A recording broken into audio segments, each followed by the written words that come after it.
এই সম্পর্কটা জান্নাত থেকে শুরু হয়েছে।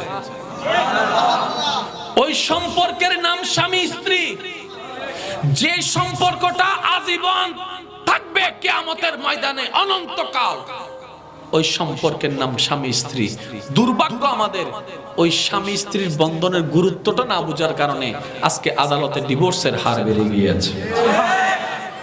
আমার কথায় কষ্ট নেবেন না, বাস্তব যেটা সেটা বলছি।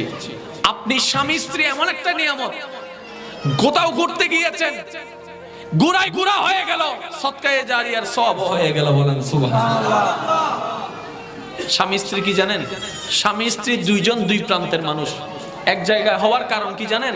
এক জায়গায় হওয়ার কারণ শুধু বাচ্চা হওয়ানো না, এক জায়গায় হওয়ার কারণ শুধু উনি ভাত রান্নবে আমি খাবো সেই জন্য না, এক জায়গায় হওয়ার কারণ হচ্ছে দুইজনে মিলে আরো বেশি করে রবের ইবাদত করব, নবীর দরুদ পড়ব। সুবহানাল্লাহ।